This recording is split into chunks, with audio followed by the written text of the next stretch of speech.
One of the things that we do over time, though, is we look to learn from tests for future tests. So rather than saying, hey, we got a win on the homepage, we say, what did we learn on the homepage in that winning test? And that feeds into the prioritization, because the more signal or information you have that something's going to work for the customer set, the more impactful you can be across the entire customer journey. We break down our process between defining the hypothesis, so having a really specific idea of what metric's going to change, and then all the metrics around it that might be impacted. Because when we influence behavior, it's not just that we've added something that's more prominent, we've changed behavior from something else.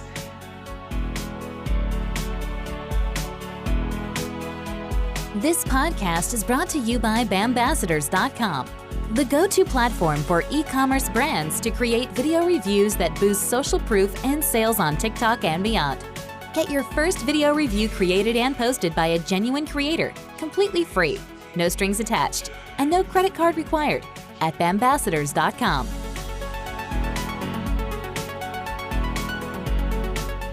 Welcome to the EcomXFactor podcast, where it's all about launching and scaling your business using sales funnels, automations, and smart marketing. And now, please welcome your host, the founder of EcomXFactor, Yaron Bin.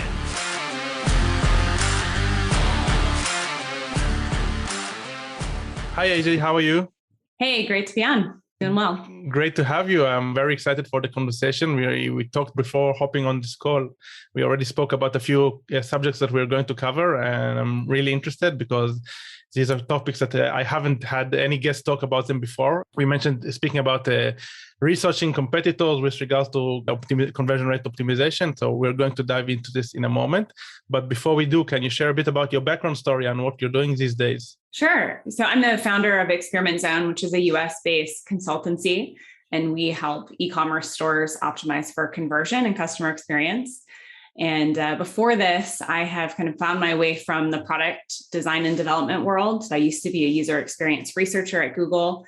I worked on the product Google Optimize and got introduced to this wild and fun world of A/B testing and conversion rate optimization, and have been doing it ever since. Awesome. So probably I didn't do well enough research, but I didn't know that you worked on Google Optimize. So can you share a bit about the experience of working over there, and what did you learn, the method, the frameworks? Absolutely. Yeah. So I came as the primary and first user experience researcher for the product. And we actually started in like a hotel conference room as a couple of people coming up with ideas. So we went through a Google Sprint together. And I was already doing user experience research. That was my profession and my professional training. And so I had the chance to have conversations with hundreds of people at very amazing companies, small companies, startups, to really big name brand companies as well, to understand what is the world of conversion rate optimization. And I had this really funny moment where I realized I was slightly jealous of the participants, which you're not supposed to be emotionally involved as a researcher. And I soon realized that it was because they got the opportunity to not just take, insights about people's behaviors and their user needs, but then they got to figure out what they needed and put it into action and then measure it to see whether or not it worked. And so I thought, that sounds like something I really want to do. I love data of all forms, and it's just a perfect place to put it all into action and get success out into the world. Awesome. Great. And in these days, you're using Google Optimize or other tools for speed testing? We're tool agnostic. So Google Optimize is a great free solution. So for anyone looking to get into testing for the first time, currently they offer 5 free experiments at a time, which for most e-commerce companies is pretty good, because you can cover your main landing page or home page, product page, collection page, cart, and checkout, which you don't really want to run more than one test per page. We could talk about the technical reasons for that, but it's a good starting place for most businesses to start moving their business forward. So what are the tools that you're using for like bigger stores? Just curious. I'm using Google Optimize, by the way, but they're all over. I mean, our biggest clients on Google Optimize 360. So it really runs the gamut. We've got clients on A/B Tasty, Optimizely, some on Monetate. So there's really just a lot of different tools out there. And I think what's more important than the tool you use is what questions you ask to figure out what tests you should run. because very often people start with really basic tests, like what color should the button be? And that doesn't move the needle. It doesn't help you understand your customers better. So how do you prioritize your tests? Because this is obviously the question that you mentioned. It comes up very often. So how do you have a specific framework in order to prioritize the tests? We have specific frameworks that we model and adjust for each of our clients. So we think that it's important to understand both our customer, like our client customer, as well as their customer needs. So for example, if our client has a lot of mobile visitors, we're going to more heavily weight mobile experiences as a very simple way of prioritizing. One of the things that we do over time, though, is we look to learn from tests for future tests. So rather than saying, hey, we got a win on the homepage, we say, what did we learn on the homepage in that winning test? And that feeds into the prioritization, because the more signal or information you have that something's going to work for the customer set, the more impactful you can be across the entire customer journey. And so that's a really key part of our framework, is understanding, what do we really know about the customer? What problems do the customers have? And does this test relate to those two things? Do you mind walking us through specific points? What is the process that you do in order to create a test? So how the ideation, and then the implementation, and then the post-mortem analysis, basically? Yeah, I really think of it as like two separate and connected processes. So we have a really robust process around what we call hypothesis development. And it's the idea of, how do we know what our ideas should be? And that is informed by data analytics, like Google Analytics or other reporting our customers have, customer input, like unstructured customer input, as well as very structured input that we've gone out and collected for our customer. So running a usability study, conducting a survey, there's a bunch of different tools out there that can help you understand like what customers are experiencing and struggling with. And so our hypothesis development cycle is quite robust. There's tons of data inputs, and then we score them consistently so we can find the best test ideas for a given client. And then on the, hey, we've decided which test to run part of it, we break down our process between defining the hypothesis, so having a really specific idea of what metric's going to change, and then all the metrics around it that might be impacted. Because when we influence behavior, it's not just that we've added something that's more prominent, we've changed behavior from something else. So for us, it's important to understand what else could happen for your customer that we might not anticipate in the test, that we should just keep an eye on. So we go through a test planning process where we go through primary metrics, so the thing closest to the change, and that's the thing we expect to see the change in first in the data. And then other important decision metrics, like, did we change AOV?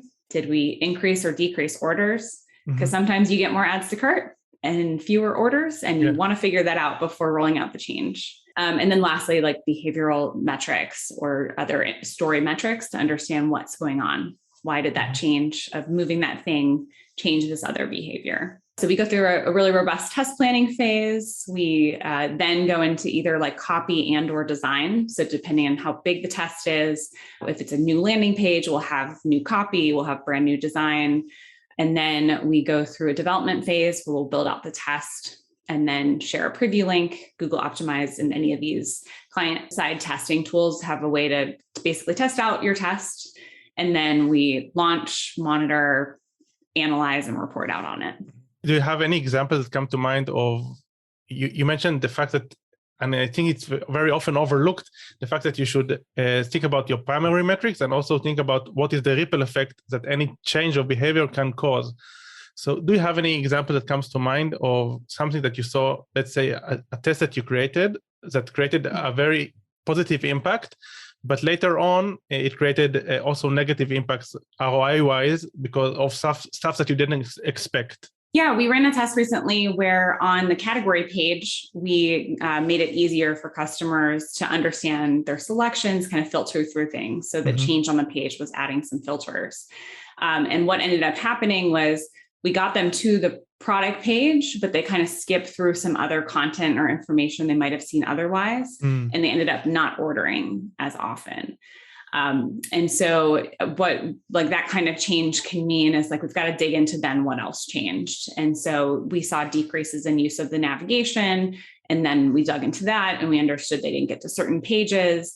and dug into that. And we found out there was some educational content that fewer people were seeing that we now had the opportunity to incorporate into this new customer journey we set up. So a lot of the time it's like asking the right questions. We love to ask questions. It's like that is my profession, is asking questions. I can figure out what questions to ask and where to get the answer. I don't have the answer, but I can figure it out.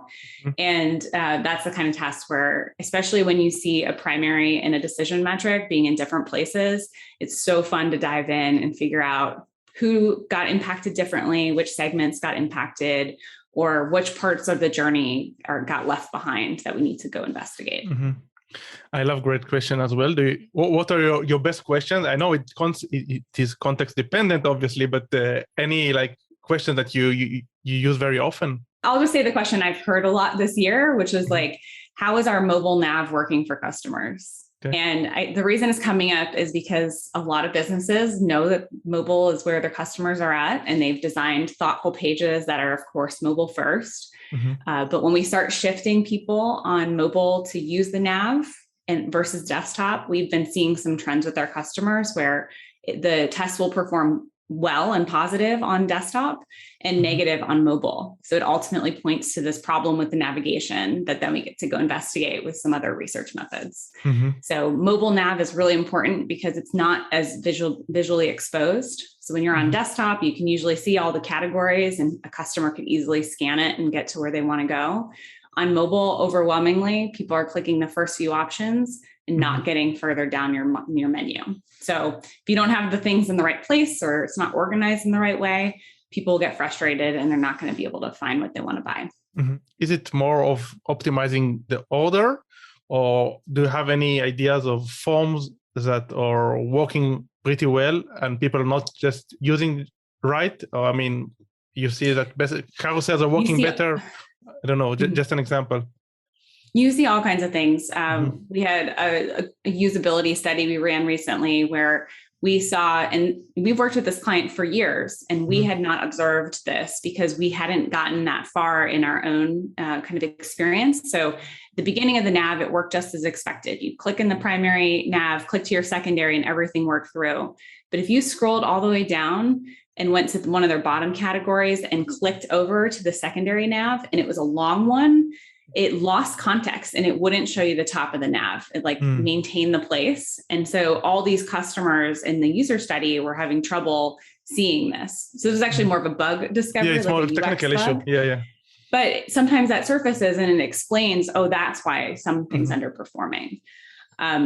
Otherwise, we have some research methods. There's some cool tools out there around tree testing where you can test out the organization of the website. Can people get to the products as they want to, or as you're setting out for them? And so that can really surface some issues at the top level of, do the categories even make sense? I've never run a tree test where we haven't found problems. So I'd say 95% of websites are going to have problems with their organization if they haven't thought about it with customers included in the conversation. And so there's like the words you use, there's the organization of the nav, there's the functionality of the nav, there's the design of the nav. It turns out there's a lot that goes into this, which is something that a lot of businesses kind of take for granted because they're thinking about the products and the product pages or the images instead.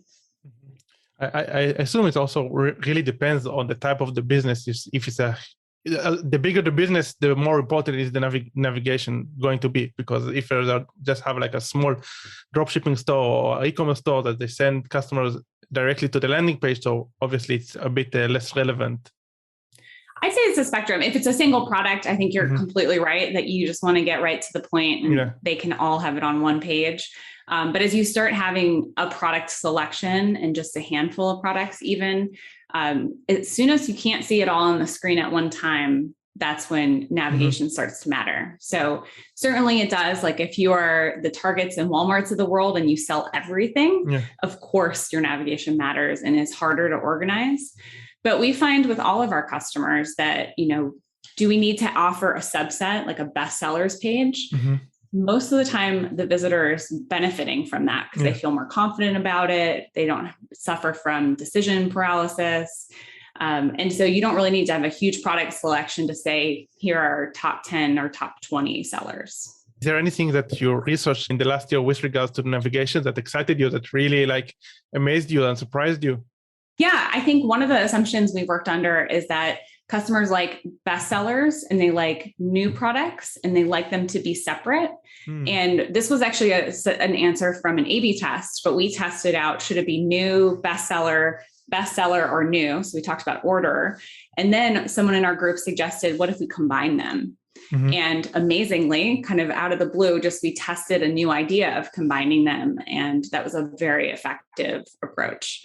So it got customers looking at both kinds of the nav items. How did you combine them? Can you explain? I'm not sure that I understood. Yeah, previously the bestsellers was a single link and you went to one page. New was a single link and you went to one page.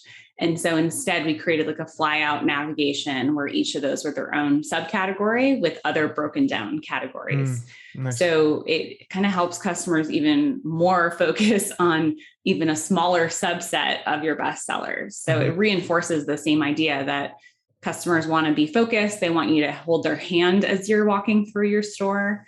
But I like to think of that part of your website is when you go to a physical store, the merchants have picked specific things to be on the end caps.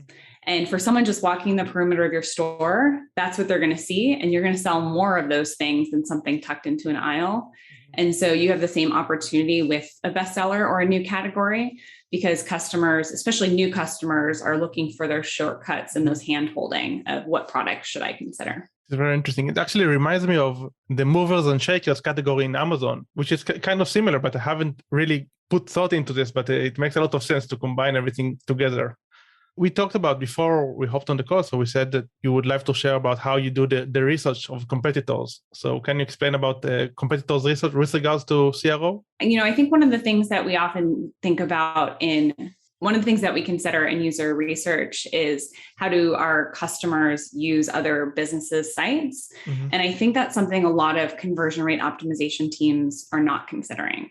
So we like to actually do usability studies of our customer sites and of their customers or their target customers using competitor sites. Because yes, you'll learn the flaws, you'll learn the pain points, but you're going to also learn what works well. And so one of the opportunities you have is to not just look at a competitor site and look at yours or copy it. It's still really important to test it out and A/B test it because your audience is slightly different than theirs, even if there's a lot of overlap.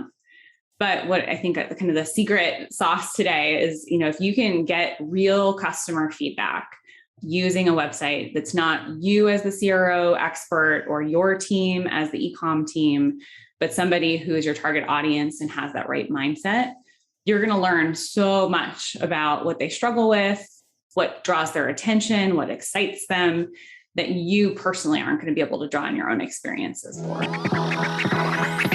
Quick favor, guys. If you enjoy these shows and have been a listener for quite some time now, we would really appreciate it if you could take the time to give us a review on iTunes, Stitcher, or whatever your preferred podcast app may be. Having lots of ratings and audience feedback makes our show become more visible across multiple platforms. And it also supports our mission of helping as many people as possible to become better marketers and better entrepreneurs. So if you're not driving and it wouldn't be dangerous, pause this thing right now and give us an honest review over your podcast app. And we will love you even more than we already do. Thank you for taking the time, and I hope you enjoyed the show.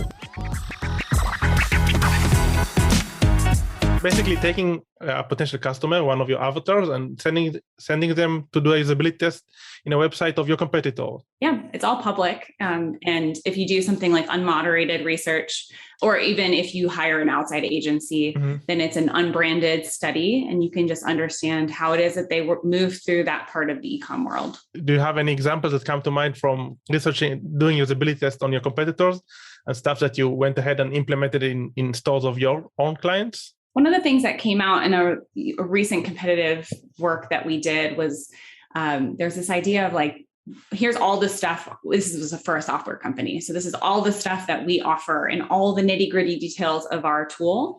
And when we did some competitor research, what stood out was the differentiators.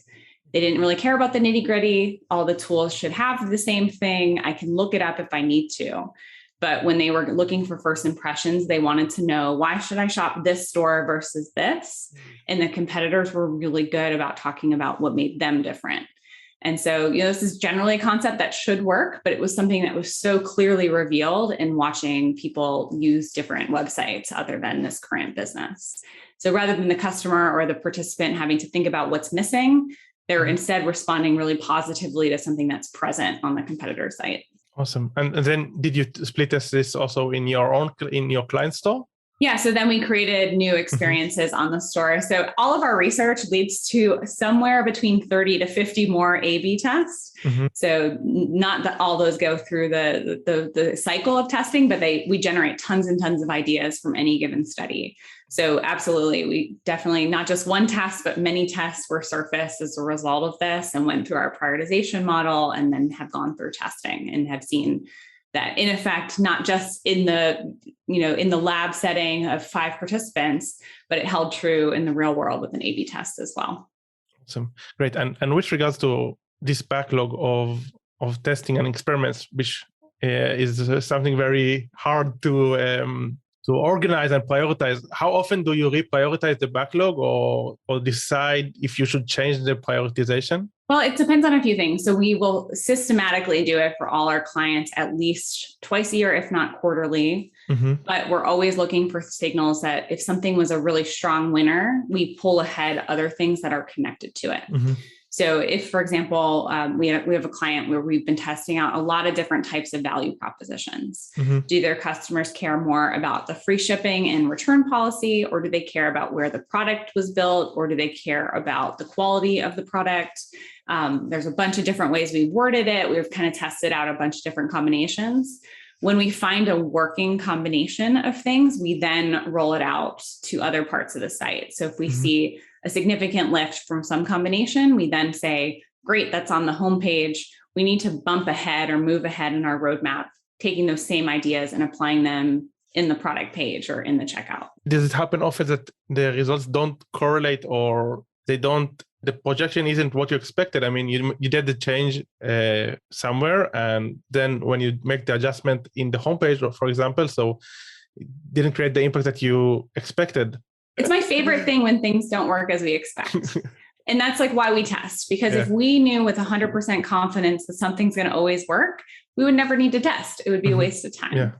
And so what I love about testing is one of the things that we do is we often, and then very early on in engagement with a client, is we'll kind of go through a checklist of heuristics of things that we've seen work with most other clients. And if they were missing them or there's an opportunity for them, we'll talk about those sooner in the engagement as we're building up that research. And one time, very recently, we had been doing some testing where we were drawing visibility to something. It was as simple as like adding a button on overlay on an image that was very prominent on the page and would draw more attention to it. And we were really successful. We got people to click on it just as we expected. But unlike every other client we had tested it with, yes, we got more people to click on it and they got to the next page, but then everything else was a drop off. And so that just gives us this like huge question mark of what just happened? Why is it different here? And so it gives us a chance to really dig in. Is it something about what they're not doing? Is it something about where we're not now directing them or the products that are there? And so for any tests where we lose, we think those are the biggest opportunities for learning and the best way to update our roadmap in the future. So yes, but I get most excited, right? Like those are definitely the most fun, is when something has a surprising outcome. For sure. Although I will tell you about one more where sometimes you test something that then has an impact on a different KPI that you care about. And so, for example, we ran a test. We were trying to drive more email signups, and the client wanted it to be pretty modest. They didn't want it to be one of those in your face kind of interrupters that happens on the screen, which are very successful in driving more emails.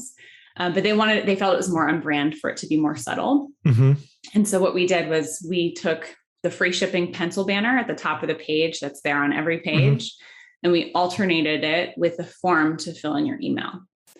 And the act of changing that on each page load increased orders on their website by 11%. Oh, wow. how come? Because right. So it's like, wait, what just happened? We thought that we'd get more emails, which we definitely did. We lifted emails by over 100%.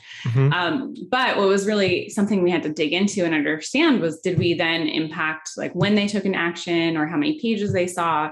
And none of that really played out. And so our best understanding of what happened was there was an element on the page that changed in an area they got used to seeing. So the pencil banner wasn't changing, and we suddenly put this field there, which fields are like magnets for eyes. They're like, I see this field, I want to fill it out.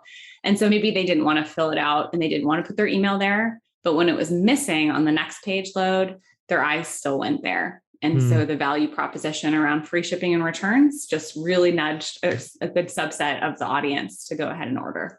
Oh, this is very, very interesting. How many tests did you do in order to try to figure this out? This was just one test. This was one where we then explored with some qualitative research. But it was we just ran one test thinking this will be a small increase to email, and then we'll come back to trying to optimize for orders. But it was one of our strongest tests for the quarter for them overall. How fun is that? Those are the best ones. They're really fun when something unexpected happens. Great. And before you spoke about the checklist of heuristics. So you mind sharing some? It's kind of like best practices. So do you mind sharing? Yeah, there's a lot of different best practices. And I always caveat it by saying we've tested these and they don't work 100% of the time. For sure. So it's good to keep them in mind and to look for them. I like to think of them more in generalities of like different concepts to think about. So one of the things that a lot of businesses forget to do is on that first page load before someone takes any action. So this would be your homepage or any landing pages. You've got to tell your audience what it is you sell. And you'd be surprised. A lot of businesses don't write it out. Like, we're in the shoe business. They say something else like, we're going to change your life. Aspirational messaging is great, but we don't want it to get in the way of people feeling confident about knowing what you sell. And then you've got to answer who it is you're selling to, and then why they should buy from you. And those three general ideas are really important pieces of information that if you miss giving those quickly to your customers, they're going to leave because they don't understand the website. Other heuristics that I love, I think talking about your value propositions, I have yet to see an over messaging of value propositions. So if you offer free shipping and you offer free returns, it should be on every page of your website.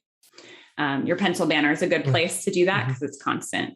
But the thing is, if your customers have to think for just a second about anything that might impact their decision about purchasing from you as a company, you're going to lose some people if they go looking for your return policy or looking for your shipping costs. Or just they'll say, I don't know, and they give up and drop off. And the last one I'll mention today is my favorite, which is this very careful balance between showing your products versus like talking about your products. So a lot of company websites, when I first look at them, have this huge hero image or this huge block of text on their category page describing it, so they get all the SEO credit. And what happens is the specific product thumbnails, like the images, the price, the colors that you're using, those little pieces get pushed either further into the customer journey or further down the page, which means less people see them when they're there.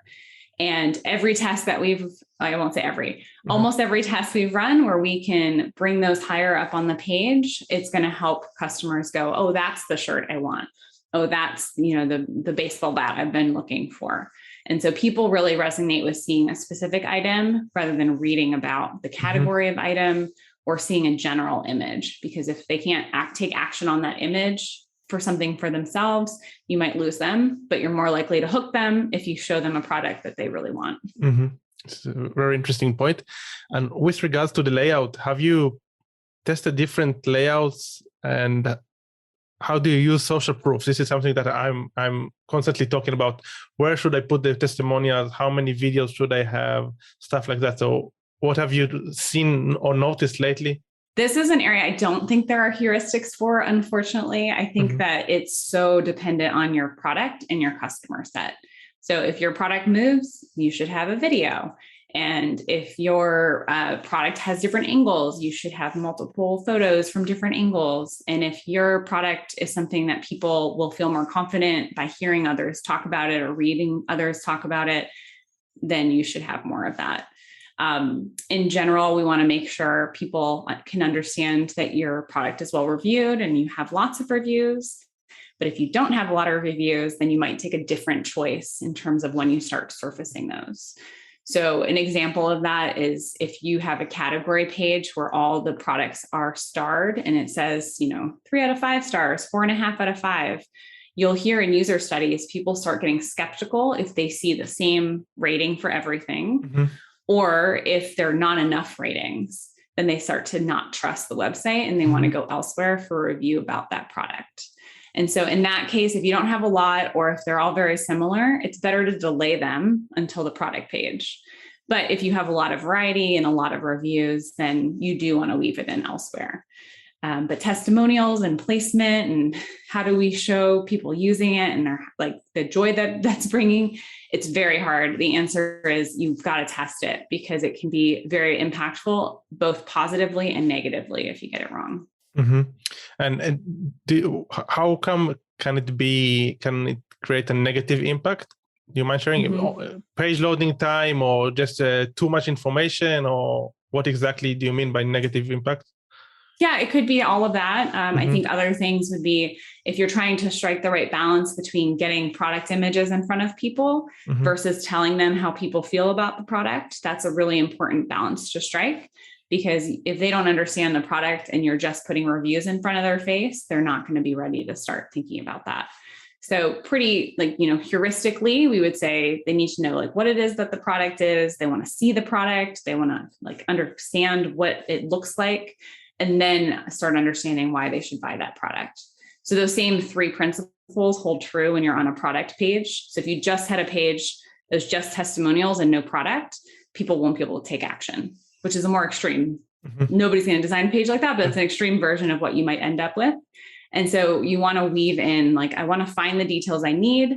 And then I also want to have a way to move through the reviews and testimonials so I can feel confident. People may not need to actually see as many reviews if they just feel confident that you've collected that many reviews. And so that's another way to kind of strike the right balance, is how many do you auto expose? How do you show people moving through it?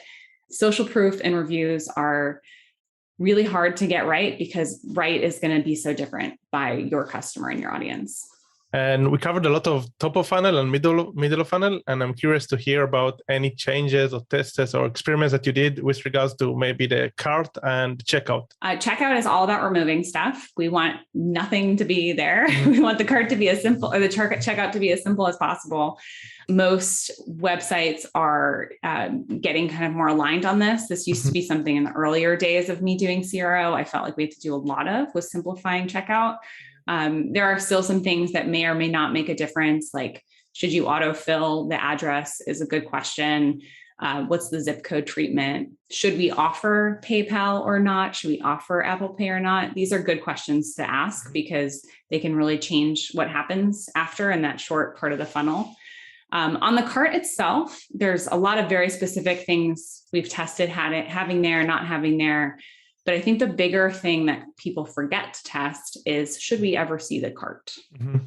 So for some sites, it makes sense you add to cart and start checkout.